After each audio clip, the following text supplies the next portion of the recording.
The Tragedy of X, written by Ellery Queen. Greetings, one and all, to the most cursed, most cringiest corner of the internet. A YouTube channel, content creator actively alienating everyone in both the analog and digital world. Well, welcome and good evening, you wonderful dice of all alignments. I am Lunar D8. The Tragedy of X. It's a detective story written by Ellery Queen, writing as Barnaby Ross, first-rate mystery observer. Otto Penzler presents American Mystery Classics. Discussion guide included inside. American Mystery Classics. A retired Shakespearean actor plays his new role, amateur sleuth, after a murder in a New York streetcar. Drury Lane has spent the better part of his life in the theater. A majestic, old-fashioned thespian, he made his name in London. When hearing loss forces him to retire, he turns his attention to human drama, specifically crime. When a man poisoned in the middle of a crowded New York streetcar, the police are stumped until they receive a letter from Lane, claiming to have solved the crime by reading newspaper reports. He knows the killer's name, but now he has to catch him. Originally published under the Barnaby Ross pen name, The Tragedy of X is one of Ellery Queen's most beloved mysteries. Though different in character and style from the Queen mysteries, its mixture of classical detection and an erudite sleuth makes for great Golden Age fare. Ellery Queen was a pen name created and shared by two cousins, Frederick Danae and Manfred B. Lee, as well as the name of their most famous detective. The duo spent 42 years writing the greatest puzzle mysteries of their time. Introduction by Otto Penzler. The Tragedy of X. Ellery Queen was a pen name created and shared by two cousins, Frederick Danae, 1905 to 1982, and Manfred B. Lee, 1905 to 1971, as well as the name of their most famous detective. Born in Brooklyn, they spent 42 years writing the greatest puzzle mysteries of their time, gaining the duo a reputation as the foremost American authors of the Golden Age fair play mystery.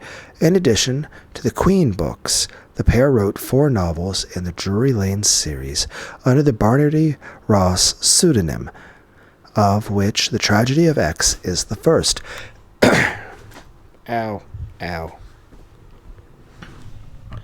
Besides co-writing the Queen novels, Danae founded Ellery Queen's Mystery Magazine, one of the most influential crime publications of all time. Otto Penzler, the creator of the American Mystery Classics, is also the founder of the Mysterious Press. 1975, MysteriousPress.com, 2011, an electronic book publishing company, and New York City's Mysterious Bookshop, 1979. He has won a Raven, the Ellery Queen Award, 2 Edgars for the Encyclopedia of Mystery and Detection, 1977, the Lineup 2010, and Lifetime Achievement Awards from NoirCon and the Strand Magazine. He has edited more than 70 anthologies and written extensively about mystery fiction.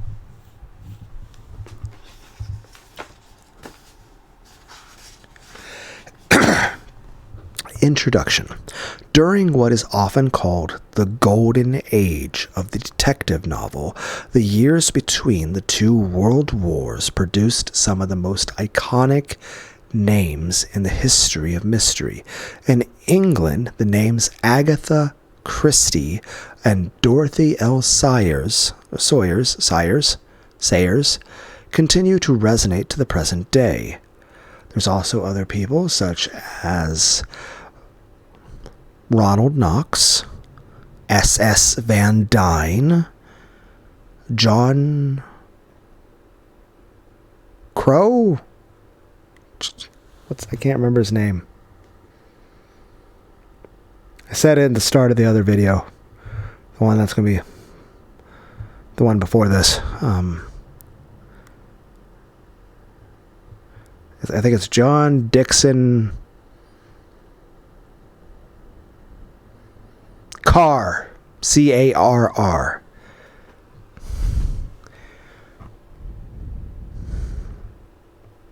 I'm not sure where I was.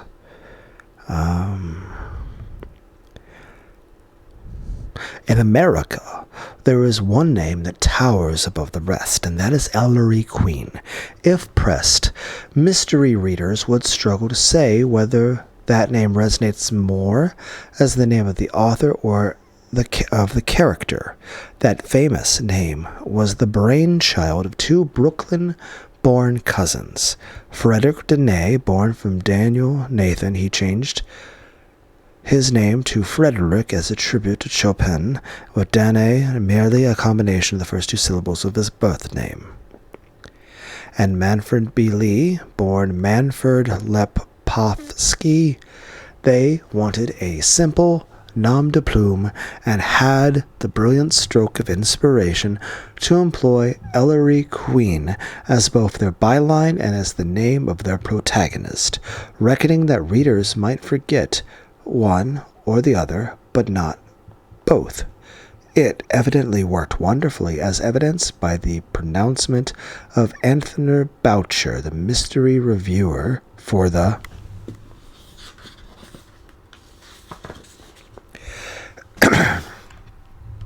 New York Times. Ellery Queen is the American detective story. It would be impossible for any reasonable person to disagree. However, while still caught up in the first excitement of their earliest publications, they had additional plans, one of which was to create another memorable character. They succeeded with the eccentric genius Drury Lane. Danae and Lee combined to write a letter to the reader in the 1940 reprint of The Tragedy of X, originally published in 1932, coming out of their secret closet to admit that they had written 4 novels about Lane.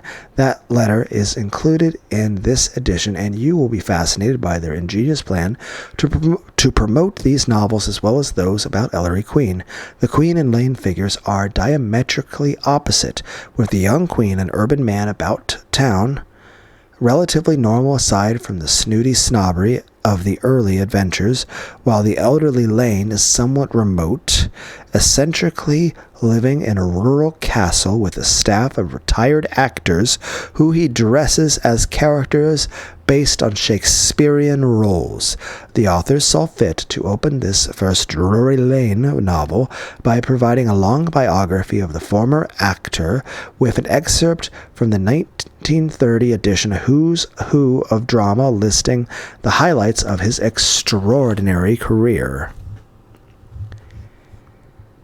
Deafness forced the wealthy actor to leave the stage and retire to his magnificent manor, named the Hamlet, a castle overlooking the Hudson River. Surrounded by his old friends, his most important retainer is Quasi, a hunchback who was his loyal wig maker and makeup man for more than 40 years. Lane's detective career begins when he solves a case without ever leaving his home, making deductions merely from the information he gleans from newspapers. While that first letter sent to the New York Police Department and the district attorney was unsolicited, D.A. Bruno and Inspector Thum soon come to rely on him to clear up their most baffling cases. While the Drury Lane series had success, as evidenced by the large number of reprints they had in the 1930s and 1940s, they never managed to approach the enthusiastic following enjoyed by the Ellery Queen character. The series ended after only 3 more novels: The Tragedy of Y, The Tragedy of Z, and Drury Lane's Last Case, an excellent biblio-mystery involving the theft of Shakespearean manuscripts from the fictional Britannic Museum on New York City's Fifth Avenue. The authors worked together for more than 40 years on novels, short stories, and radio dramas.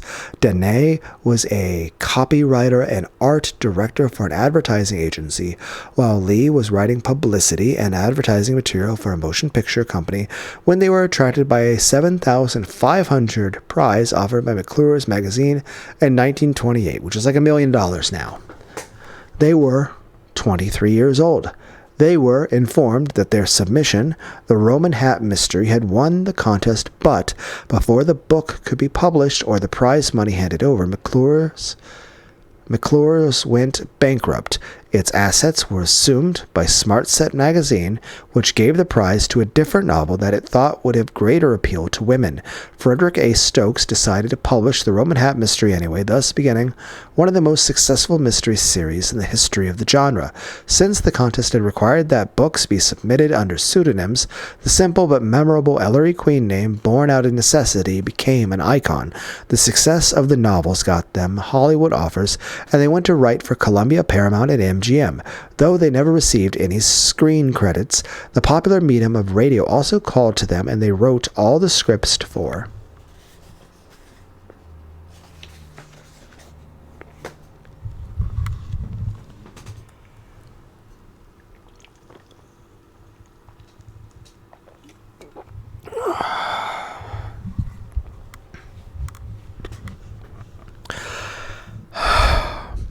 Successful Ellery Queen radio series for 9 years, from 1939 to 1948.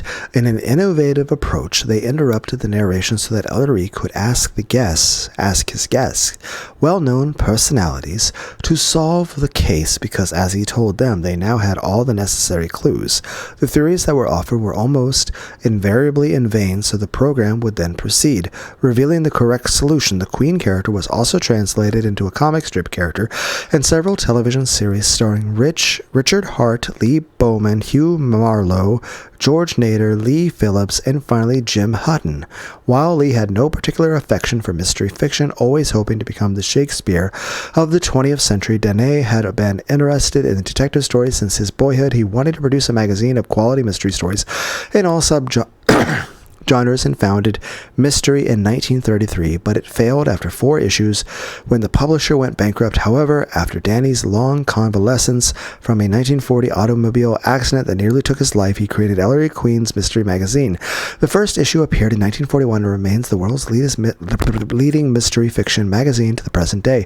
Although Dene and Lee were lifelong writing collaborators, they had very different personalities and frequently disagreed, often vehemently, in what Lee once described as a marriage made in hell. Dene was a quiet, scholarly introvert, noted as a perfectionist. Lee was impulsive and assertive, given to explosiveness and earthly language.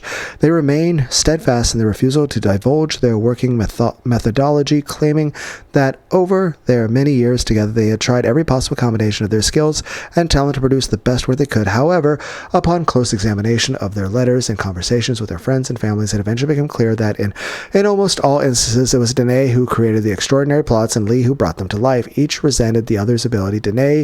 With Dene once writing that he was well aware that Lee regarded him as nothing more than a clever contriver. Dene's ingenious plots, fiendishly detailed with strict adherence to the notions of playing fair with readers, remain unrivaled by any American mystery author. Yet he lacked the literary skills required to make characters plausible, settings visual, or dialogue resonant. Lee, on the other hand, with his dreams of writing important fiction, had little ability to invent stories, although he could improve his cousin's creations to make the characters come to life and the plots suspenseful and compelling. The combined skills of the collaborators produced the memorable Ellery Queen figure, though in the early books he was clearly based on the best-selling Philo Vance character created by S.S. Van Dyne. The Vance books had taken the country by storm in the 1920s, so it was no great leap of imagination for Dene and Lee to model their detective after him. In all candor, both Vance and the early Queen character were insufferable, showing off their supercilious attitude and pedantry at every possible opportunity. When Queen made his debut in The Roman Hat Mystery, he was ostensibly an author, but spent precious little time working at his career. He appears to have had unlimited time to collect books and help his father, Inspector Richard Queen, solve cases. Although close to his father, the arrogant young man is often condescending to him, as he loves to show off his erudition. As the series progresses and as America's appetite for Philo Vance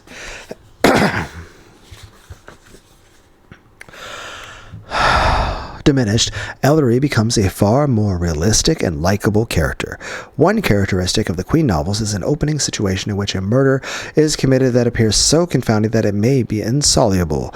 If it weren't, the police would handle it and not have to bring it to Ellery Queen to the scene to help them figure out what happened, how it was achieved, and who did it. The tantalizing puzzles created by the Ellery Queen writing team are irresistible to anyone who enjoys a fair play detective stories, no matter how outre or impossible they may seem. We selected The Chinese Orange Mystery as the first book in the American Mystery Classic series because it features one of the most extraordinary scenes in the history of the mystery fiction, and have continued publishing Queen detective fiction ever since.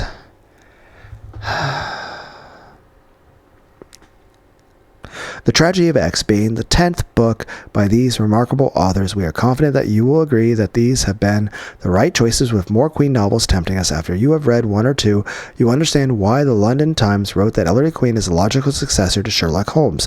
Otto Penzler, New York City, July 2025. An open letter to the reader. Dear reader, 9 years ago, two young men who had been collaborating under the single pen name of Ellery Queen were persuaded by certain persons and events to write a new series of mystery stories. The result of their supplementary labors was the creation of Mr. Drury Lane, an aged Shakespearean actor with wonderful sleuthing powers. Obviously, the series celebrating the exploits of Mr. Drury Lane could not be publicly attributed to Ellery Queen, since the Ellery Queen books celebrated the exploits of Mr. Ellery Queen, so the two young men fashioned a second pen name and the introductory book of the Drury Lane tetralogy. The Tragedy of X burst upon an unexcited world as written by one Barnaby Ross. Now, to all intents and purposes, there was no relationship between Ellery Queen, the authors, and Barnaby Ross, the authors. Each was published by a different house, and around each was hopefully woven a great deal of mumbo-jumbo and secrecy.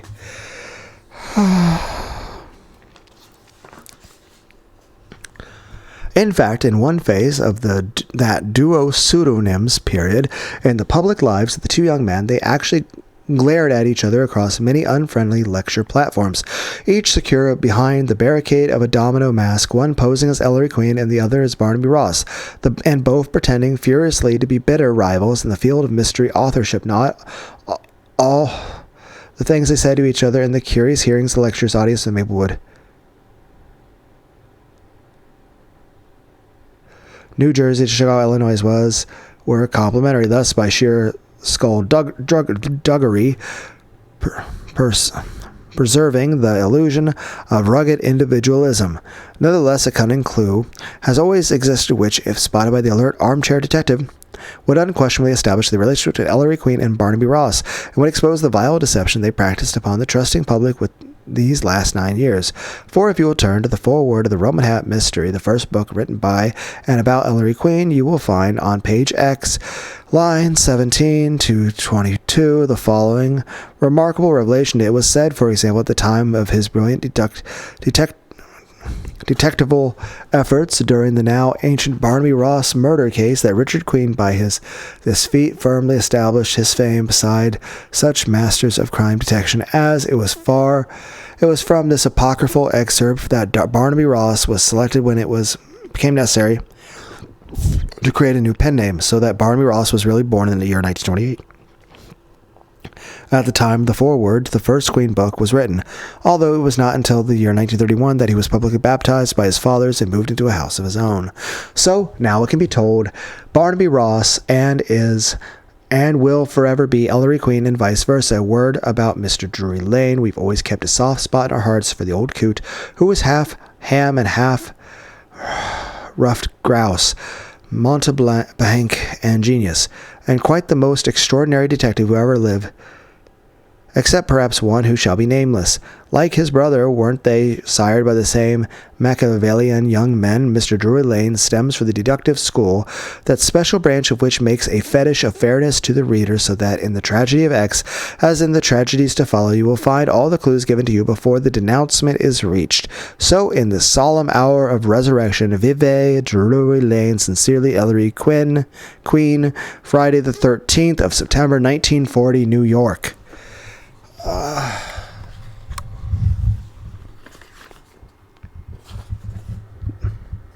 There's a table of contents that's written as a list of scenes.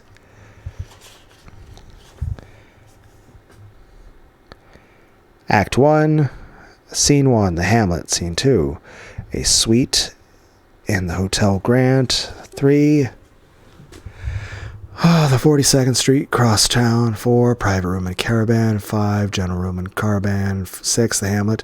7. Private room and car barn. 8. Offices of Dewitt and Long Street. 9. The Hamlet. Act 2. Scene 1. District Attorney's Office. 2. The Weehawken Ferry. 3. Weehawken Terminal. 4.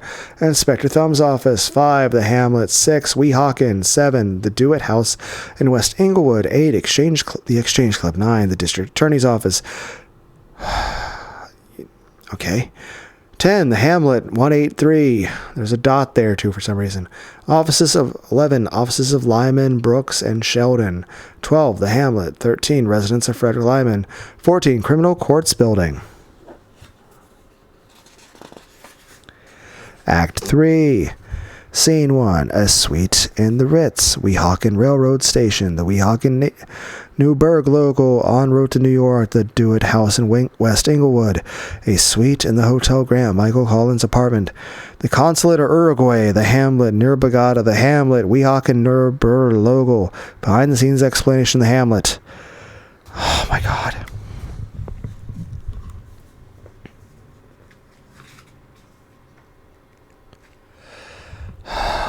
Okay. Something about Mr. Drury Lane, acceptor compiled for the publisher by Mr. Charles Glenn from the preliminary notes of his unfinished Lane biography. Excerpt from Who's Who of Drama 1930 edition. Lane Drury, actor B. New Orleans, L.A., November 3rd, 1871. Okay, that was born at birth. Spouse, Richard Lane, or there's an American tragedian. Killy Purcell, and the English music hall comedian with like so many N's and E's. Unmarried, education, privately tutored, first stage appearance at the age of 7, first important role at the age of 13 in Fee's Enchantment, Boston Theater, first feature at the age of 23 in Hamlet, Dallas Theater, New York, 1909, and Drury Lane Theater, London, gave longest Hamlet run of consecutive performances until the time the 24, longer than the previous record established by Edwin Booth, author Shakespeareana.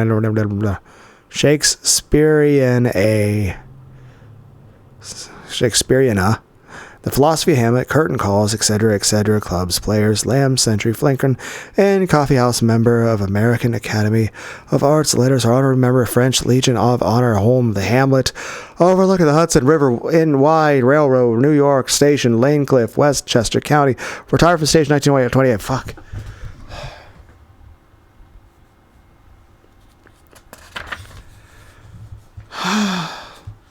Okay.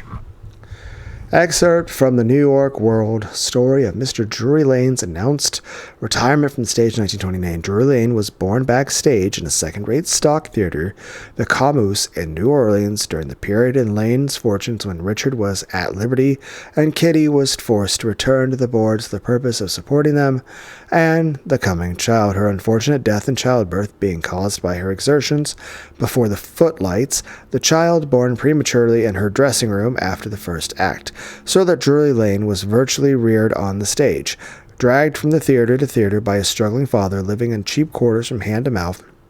His first words were theatrical, his nurses actors, and actresses, his education dramatic. Taking small roles as soon as he could walk, Richard Lane died in 1887 of pleurisy pneumonia. His last words, a hoarse admonition to his 16-year-old son, be an actor, but even Richard's aspirations for his son fell short of the heights to which the young Drury eventually rose. His peculiar name, he said, recently having been deliberately chosen by his parents because of the great theatrical tradition surrounding the hoary Drury Lane Theatre, said that his retirement is being caused by a growing deafness in both ears, a condition which has now become so aggravated that he is no longer able to differentiate to his own satisfaction between the varying tonal qualities of his voice. The only exception of Mr. Lane's decision to forsake his beloved roles is a curious one. On April 23rd of each year, he says he will perform Hamlet on the full stage of his private theater on his Hudson estate. He has reverently chosen this date because it was commonly accepted anniversary of both Shakespeare's birth and death. It is interesting to recall And Mr. Drury Lane, you guys remember Patrick Stewart did like Shakespeare stuff, has played this role more than 500 times to record houses all over the English-speaking world. Excerpt from the article in the Country Estates describing Mr. Drury Lane's estate, the Hamlet. The estate itself is constructed in the purest Elizabethan architectural tradition, consisting of a huge manorial castle surrounded by a miniature village in which Mr. Lane's personnel abide. Each house in the village is a faithful replica of an Elizabethan cottage with a characteristic thatched roof, peaked gables, etc. All are appointed with modern conveniences which are cleverly disguised so as not to disturb the period of the feeling. I mean, are there really modern conveniences if this was built in like the 1920s? I mean, how modern was that?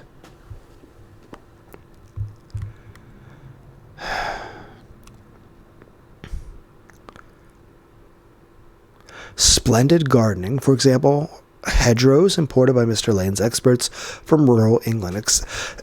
Excerpt from Raoul Molyneux's critique in La Peinture, Paris, 1927, of the oils of the portrait of Mr. Drury Lane by Paul Revesins. Just as I saw him on my last visit, the tall, spare frame, quiet and yet somehow vibrant, the shock of pure white hair worn low on the neck, the gray-green penetrating eyes, the perfectly regular, almost classic features so expressionless at first glance, and yet so capable of lightning mobility. He is standing uncompromisingly as erect as Charlemagne, his right arm draped with the inevitable black cape, his right hand resting lightly on the knob of his famous blackthorn stick, his black straight-brimmed felt hat on the table beside him, this eerie effect of darkness accentuated by his somber clothing, yet lightened by the queerest feeling that this man has but to flick a finger and all the habiliments of the modern world will tumble to his feet, leaving him a brilliant figure out of the past.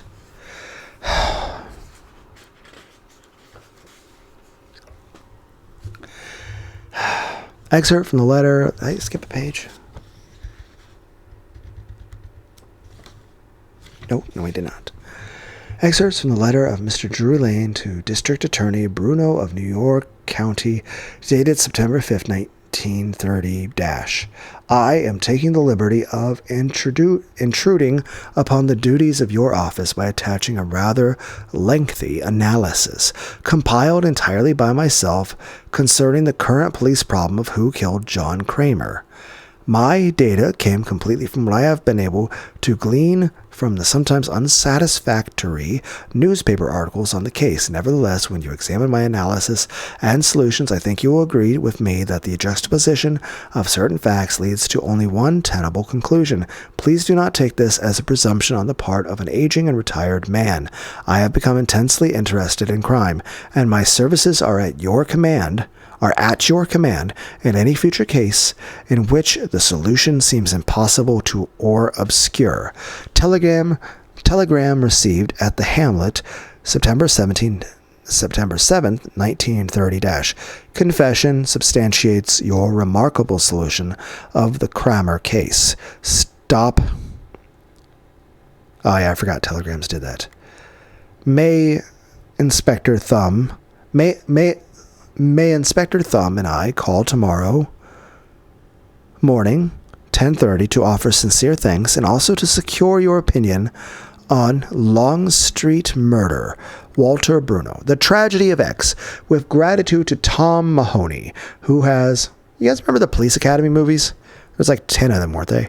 Who has brought Mr. Drury Lane back from the dead. Okay. What is this? Dramatis persona. So it's a list of characters? Well, that's actually pretty fucking cool. Okay, we have Harley Longstreet, a broker. We have John O'Dewitt, his partner. Mrs. Fern Dewitt, Jane Dewitt, Christopher Lord, her fiance, Franklin and Huron, a neighbor, Cherry Brown, an actress, Pollux, an actor, Louis Imperial, visitor from abroad, Michael Collins, a politician, Lionel Brooks, a lawyer, Frederick Lyman, a lawyer, Charles Wood, a conductor, Anna Platt, a secretary, Juan Hijos, Consul from Uruguay, District Attorney Walter, Bruno, Inspector Thumb, Dr. Schilling, Medical Examiner, Mr. Drury Lane, Quasey, his familiar. Okay. Falstaff, his major domo? I don't know. Butler, I assume? Dromio, his chauffeur. Kropotkin, his director. Hoff, his scenic designer. Witnesses, officers, officials, servants, attendants, etc. See New York City and environs. Time, the present. Okay, Act 1, Scene 1. The Hamlet. Tuesday, September 8th, 10:30 a.m. Below, shimmering in a blue haze, was the Hudson River. A white sail scudded by. A placid steamboat waddled upstream. Waddled. The automobile pushed its way along the narrow, winding road. Rising steadily, its two passengers looked out and up. Far above, framed in cloud, were unbelievable medieval turrets, stone ramparts, crenellated battlements, a query ancient church spire. Its needlepoint rose out of a sturdy forest of green. The two looked at each other. "I am beginning to feel like the Connecticut Yankee," said one, shivering slightly. The other, large and square, growled, "Knights in armor, eh?" The car slammed to a stop at a quaint, rude bridge. From a thatched hut near by stepped a ruddy little man. He pointed wordlessly at a swinging wooden sign above the door, which said in Old English characters, "No trespassing. The Hamlet."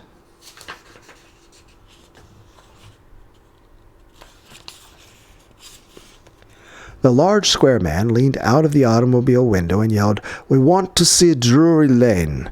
"Yes, sir." The little old man hopped forward. "And your admission cards, gentlemen?" The visitors stared, and the first man shrugged. The large man said sharply, "Mr. Lane expects us." "Oh!" The bridge master scratched his gray poll? What's it? P-O... I mean, technically it's still a poll, but just... what? Okay. And disappeared into his hut. He returned in a moment briskly. "I beg your pardon, gentlemen. This way." He scuttled forward to the bridge, manipulated a creaking iron gate, stood back. The car rolled over the bridge, picking up speed on a clean gravel road. A short drive through the green oak forest, and the car emerged into a spacious clearing. The castle, a sleeping giant, sprawled before them, staked to the Hudson Hills by puny granite walls. A massive iron-hasped door swung back groaning from the wall as the car approached, and another old man stood aside, tugging at his cap and smiling cheerfully. They were on another road, winding through a riot of cultivated gardens, guarded from the driveway by mathematically precise hedges and punctuated by yew trees. To right and left, off side lanes, grabbled cottages rose from the gardens, dipping into gentle swales like houses out of fairyland. In the center of a flower garden nearby, water dripped from a stone aerial. They came at last to the stronghold itself. Again, on their approach, an old man anticipated their coming, and a monstrous drawbridge clanked forward over the sparkling waters of a moat. The immense oak and iron door beyond the drawbridge, 20 feet high, opened on the instant. An astonishingly rubicund little man, attired in twinkling livery, stood there, bowing and smiling and scraping as if he were enjoying a vast secret jest. The visitors, eyes wide with amazement, scrambled from their vehicle and thundered across the iron bridge. "District Attorney Bruno, Inspector Thumb, this way, please." The pot-bellied old servitor repeated his calisthenic welcome and trudged cheerfully before them into the 16th century. They stood in a manorial hall of a vasty awesomeness. Hugely beamed ceilings, winking metal-armored knights pegged old pieces. On the farthest wall, dominating even the Valhalla, leered a gargantuan mask of comedy, and on the opposite wall frowned a twin mask of tragedy. They were carved out of time-bitten oak. Between them, from the ceiling, hung a prodigious candelabra of wrought iron, its giant candles outwardly innocent of electrical wiring. Out of a door set in the farthest wall now stepped a queer figure from the past, a hunchbacked, ancient, bald, bewhiskered, wrinkled, wearing a tattered leathered apron like a blacksmith. The district attorney and Inspector Thum looked at each other, and the inspector muttered, "Are they all old men?" The old hunchback came spryly forward to greet them. "Good day, gentlemen. Welcome to the hamlet." He spoke in clipped and creaking tones, grotesquely as if he were unaccustomed to speaking at all. He turned to the old man in livery and said, "Wish Falstaff?" And District Attorney Bruno opened his wide eyes even wider. "Falstaff," he groaned. "Why, simply impossible. That can't be his name." The hunchback ruffed his whiskers. "No, sir. He used to be Jake Pino, the actor. But that's what Mr. Drury calls him. This way, please."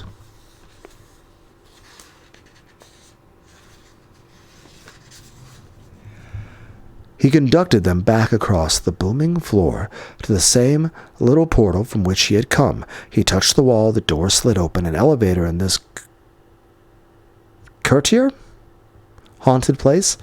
Shaking their heads, they entered the cubicle, followed by their guide. They were whisked upward. The elevator softly stopped. Another little door popped open at once, and the hunchback said, "Mr. Lane's private apartments."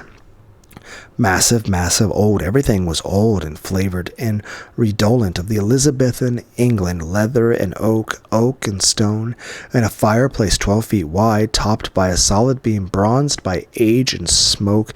A small fire was burning. Bruno, his brown eyes alert, was suddenly grateful for the heat. The air was slightly chill.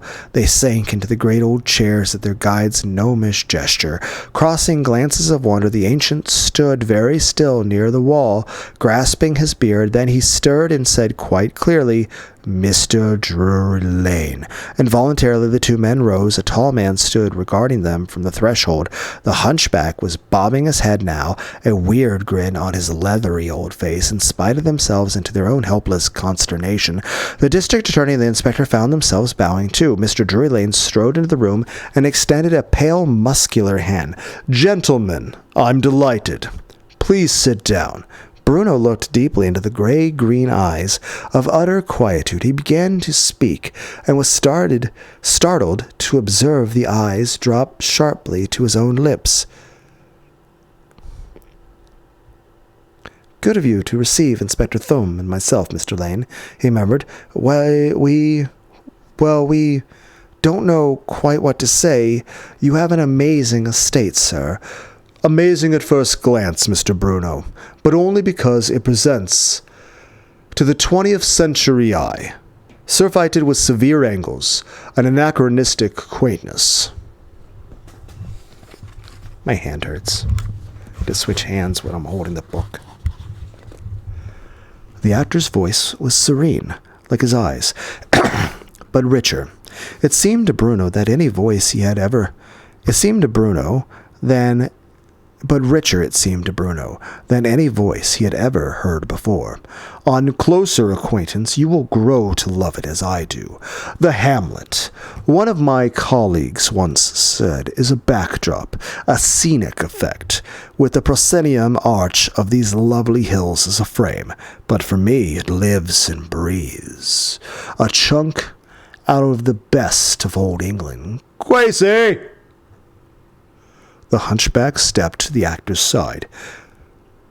Lane's hand strayed to the ancient's hump. "Gentlemen, this is Quasi, my inseparable familiar, and, I assure you, a genius. He has been my make-up man for 40 years. Quasi bobbed again, and in some manner mysteriously warm. The two visitors sensed the link of mellow kinship between these completely antitypical individuals. So Bruno and Thum began to speak at once, and Lane's eyes flickered from the lips of one to the lips of the other, and the expressionless lines of his face curved into the merest smile. "Separately, please. I am quite deaf, you see. I can read only one pair of lips at a time. A latter-day accomplishment of which I am very vain." They stammered apologies, and while they settled themselves in their chairs, Lane pulled another, surely the great-grandfather of all old chairs, from before the fire and sat down facing them. Inspector Thum noticed that Lane had set his chair so that the firelight fell on his visitors' faces, leaving his own features in shadow. Quasi had effaced himself out of the corner of his eyes. Thum barely saw that he was crouched motionless, a gnarled brown gargoyle, in a chair against the farthest wall. Bruno cleared his throat. "Inspector Thum and I both feel that, Mr. Lane, that we're presuming a bit in coming to you this way. I should never have sent my telegram, of course, if you hadn't solved the Kramer case for us in that really astounding letter of yours."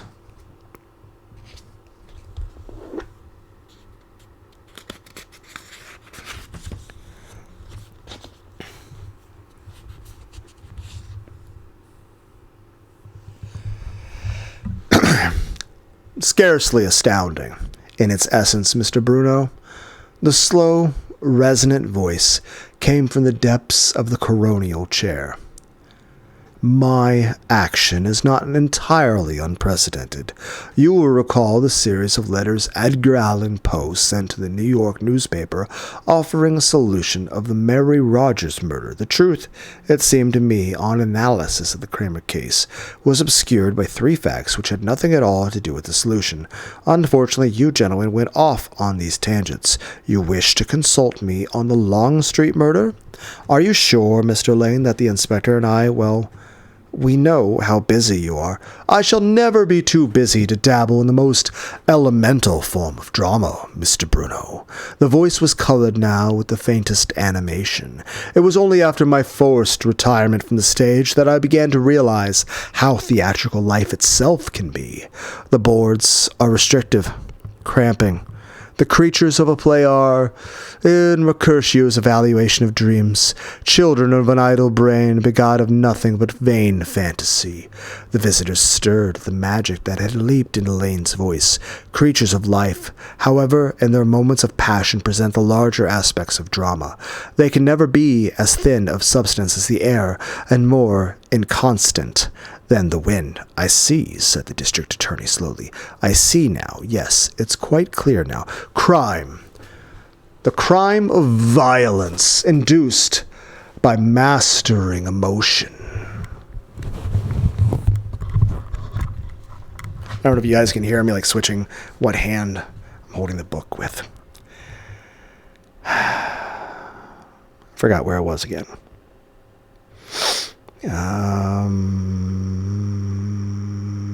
Got it. "Is the highest refinement of the human drama. Murder is his own particular climax. All my life, in company with my distinguished brothers and sisters of the fraternity." He smiled sadly. "Modjeska, Edwin Booth, Ada Rehan, and all of those glorious others. I have been interpreting synthetic emotions, all climaxes. Now I intend, if I can, to interpret the real thing. I think I can bring to this pursuit a rather unique element. I have murdered on the stage countless times, emotionally. I have suffered the agony of plotting, the torture of conscience.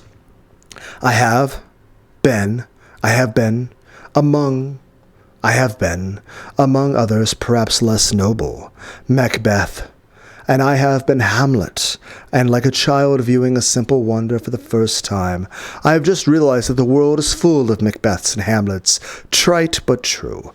From obeying the jerk of the master's strings, I now have the impulse to pull the strings myself. In a greater authorship than created drama, everything fits so nicely, even my unfortunate affliction. A lean finger touched his ear. Has contrived to sharpen my powers of concentration.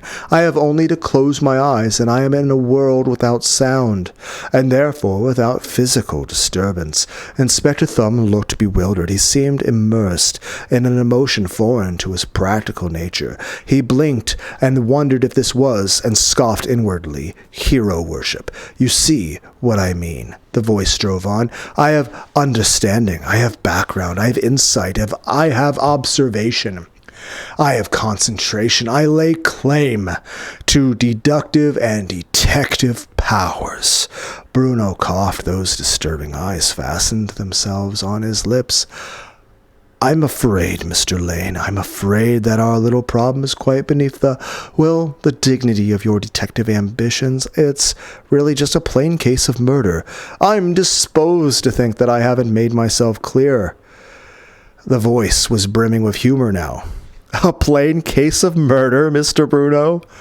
But exactly! Why should I require a fantastic one? Well, said Inspector Thuman suddenly, plain or fancy, it's a puzzler, and Mr. Bruno thought you'd be interested. Did you read the newspaper stories on the case? Ow, like leaning over to my back doesn't like that.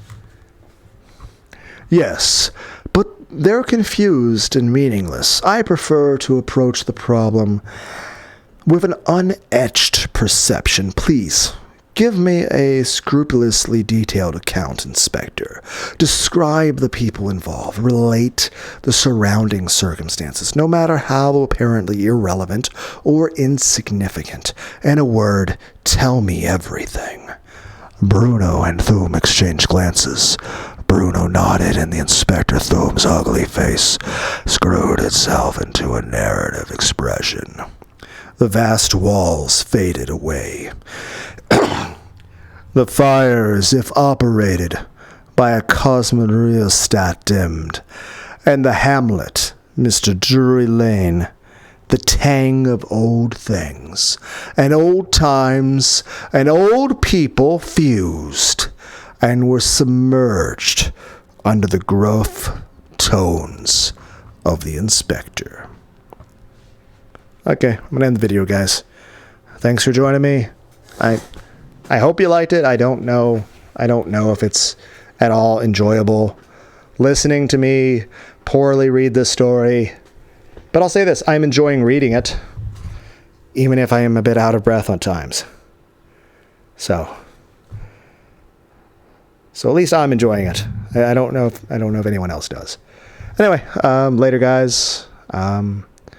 Let me know in the comments your thoughts, I guess. Bye.